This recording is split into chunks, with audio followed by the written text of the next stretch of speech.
Et voilà la boîte de vitesse. Alors, elle est bien crade, bien crasse-pouille. C'est une horreur. Ça fuyait de partout. Donc il y a de l'huile à peu près sur toute la boîte, de toute façon. Donc là, il y a du boulot.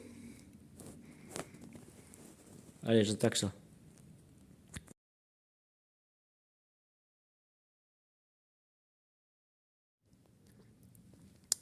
Allez, je vidange la boîte. Voilà, comme il fait pas super chaud, ben c'est pas top. Alors j'attends. J'attends que ça coule.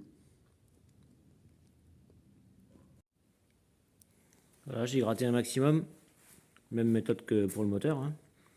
Grattoir, et puis on gratte, on gratte, on gratte. Il n'y a pas d'autre solution, hein. Voilà, donc là je vais pouvoir passer au nettoyage à l'essence. Et ça devrait être plus propre. Bon, j'ai déjà passé un premier coup de dégraissant. Donc c'est déjà un peu mieux, mais c'est pas encore parfait. Donc ensuite ce que je fais, c'est que je prends une brosse métallique et je frotte. Je frotte, je frotte, je frotte. Pour faire partir la graisse un peu récalcitrante. Donc voilà, je fais tout ça. Bon, ça va me prendre quelques heures, peut-être pas quelques heures, mais une bonne demi-heure, trois quarts d'heure peut-être. Et puis ensuite, je repasserai un coup de dégraissant pour vraiment fignoler. Et puis je vous remontrerai tout ça. Allez, à tout de suite. Maintenant que la boîte est plus propre, je vais commencer à la mettre en pièces. Comme ça, je vais pouvoir regarder un petit peu l'intérieur aussi, parce que je connais pas du tout son état. Donc on y va. Je commence par ce carter là qui abrite la sélection de vitesse. Alors on y va.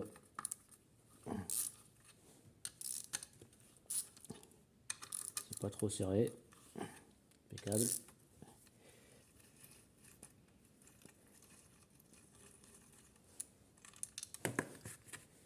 Une rondelle et un écrou.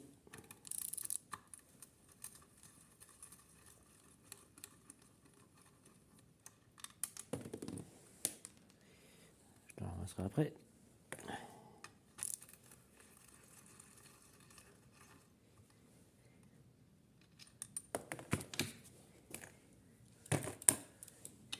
Et le dernier, enfin je crois.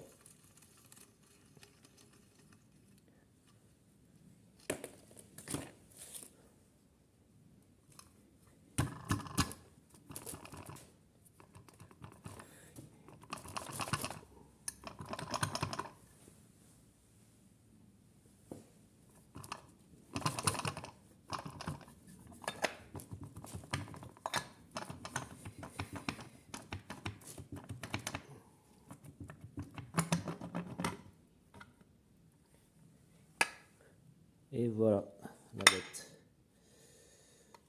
Donc voilà la tige qui va sélectionner les vitesses. Bon, il y a pas mal de jeux, hein. Il y a de la réparation à faire là-dedans. Ok, bon, je continue la suite.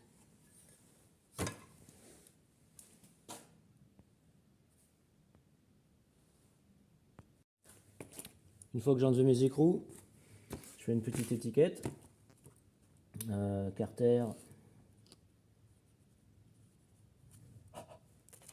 Avec le froid. Carter. Sélecteur de vitesse.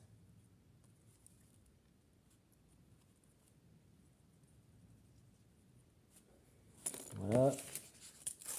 Une petite étiquette. On met ça dans le petit sachet. Hop. Voilà. Le petit sachet qui va bien. Je mets mes petits écrous. Mes petites rondelles. Hop, on ferme bien ça. Et après, je vais mettre ça dans un grand sachet qui concernera toute la visserie de la boîte de vitesse. Allez, j'enlève l'écrou du bout. On va essayer.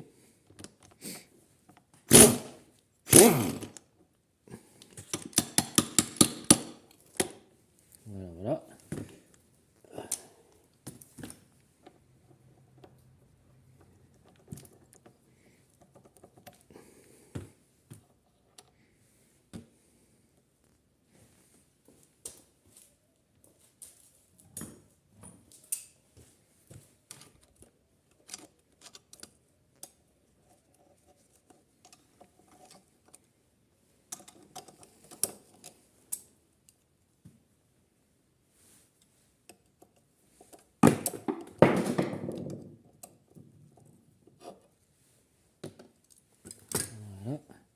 ça. Voilà. Ça s'enlève tout seul, nickel.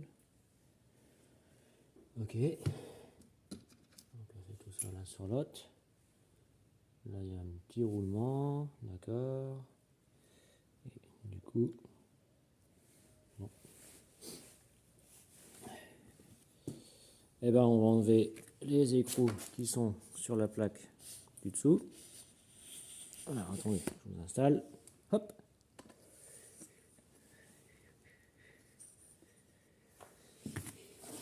Les écrous là, j'avais déjà desserré. Allez.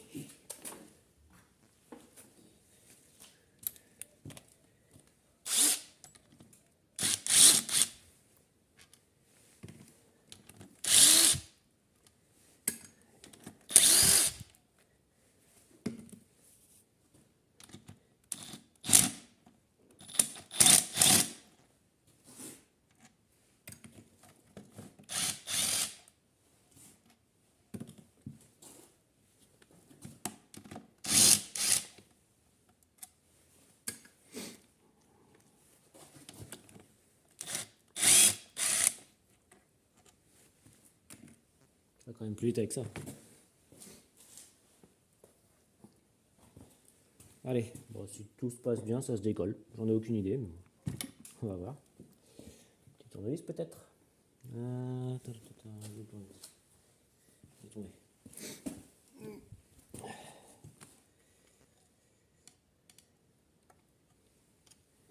n'y a pas de point d'appui.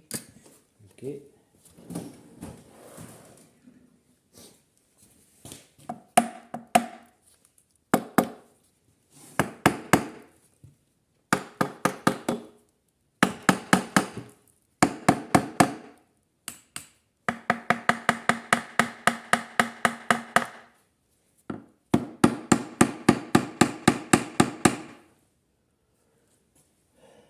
Ouais. Bon, pour l'instant, je sais pas comment ça s'enlève.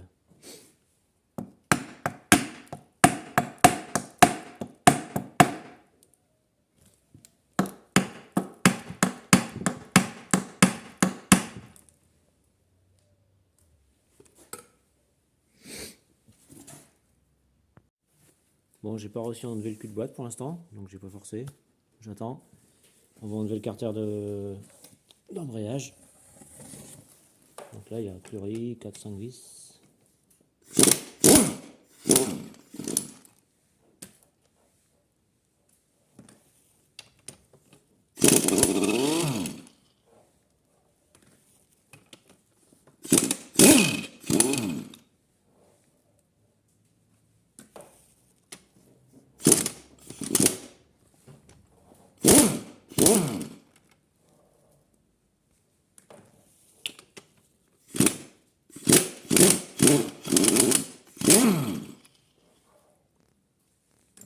Voilà, voilà. Et là, si j'ai rien oublié, c'est censé venir. Alors, mon maillet.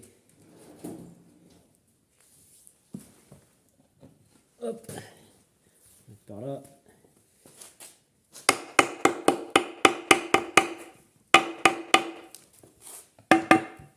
Voilà, décoller. Et voilà la bête. C'est pas léger. Voilà, comme ça, j'ai la fourchette avec, si vous voyez là, non peut-être pour mettre, hop, comme ça j'ai la fourchette avec. Je vais pouvoir nettoyer tout ça correctement.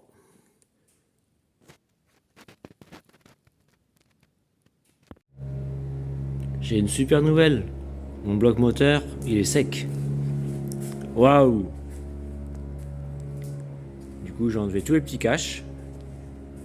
Et là on voit bien le moteur. Il est propre. Ça fait plaisir. Ça fait vraiment plaisir.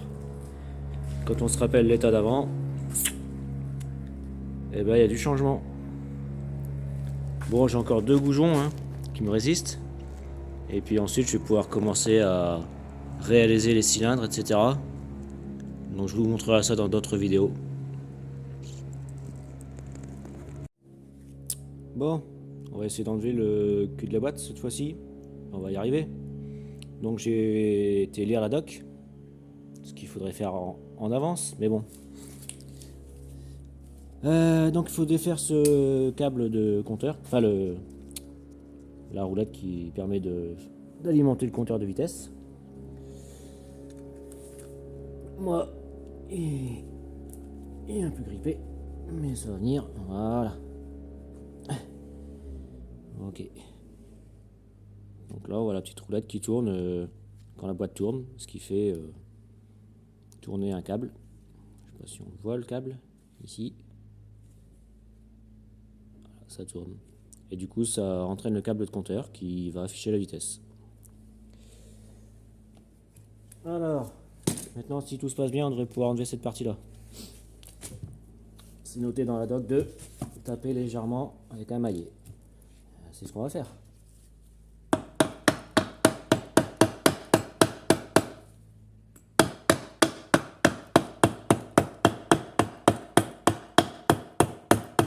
Ça a l'air de venir, en tout cas plus que l'autre fois.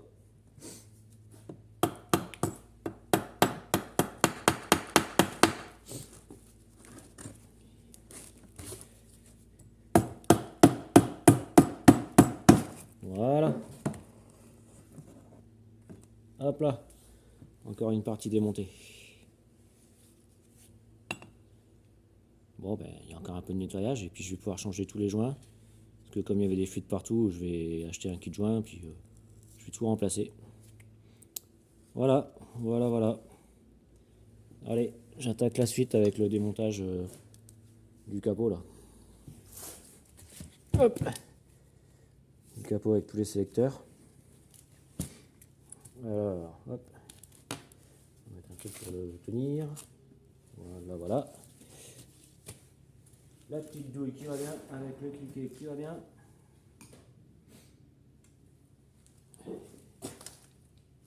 C'est comme ça.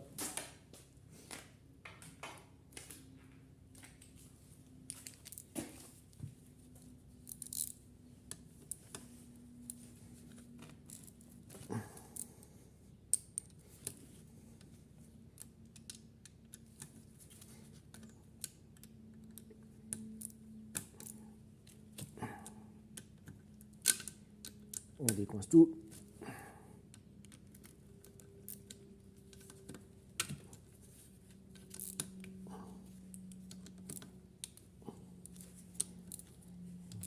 Voilà.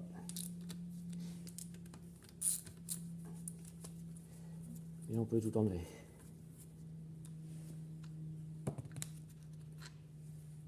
Un écrou, une vis et une rondelle à chaque fois. Alors, si je prends plus la douille, ça va pas le faire. Hop.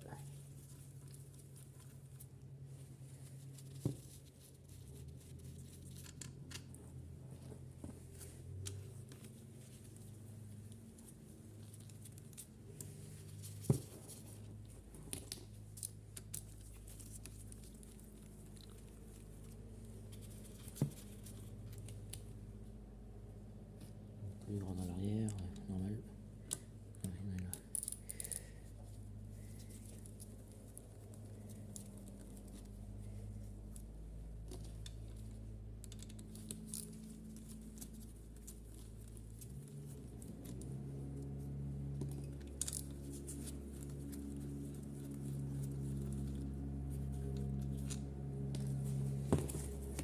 Et ici il y a une vis, et donc il faut certainement enlever le gros capteur là, sinon on peut pas enlever la vis. Eh ben on va essayer comme ça. Hein.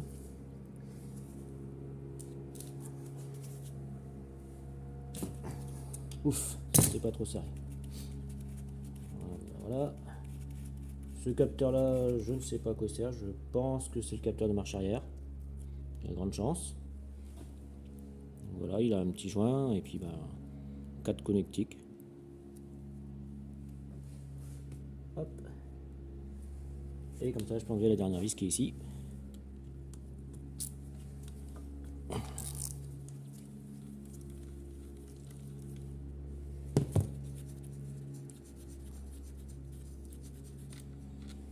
Voilà. Donc deux plus grandes vis ici à l'arrière. Voilà, c'est normal, ça dépasse un peu. Et maintenant, on va pouvoir décoller ce carter, enfin j'espère. Prendre le maillet, on va le taper gentiment. On va le recaler avec le marteau ce coup-ci.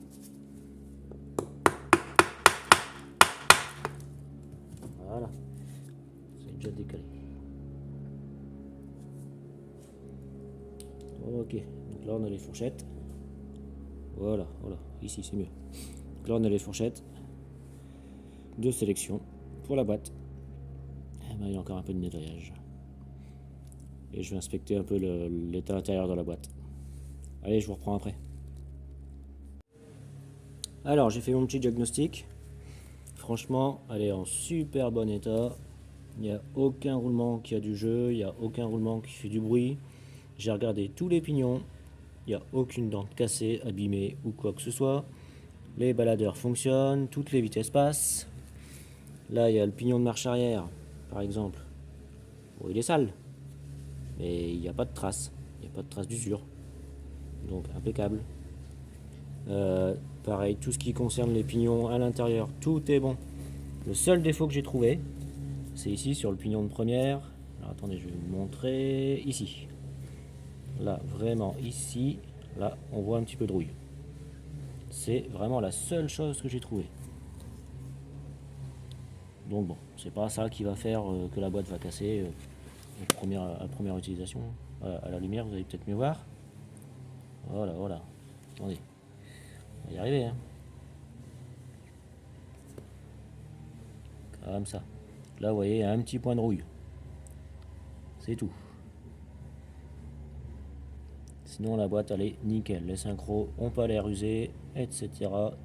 Franchement, c'est tout bon. Donc moi, je vais changer tous les joints, tout nettoyer. Je la remonte et puis voilà, ce sera tout. Un bon coup de peinture. Et puis voilà, ce sera une bonne chose de faite.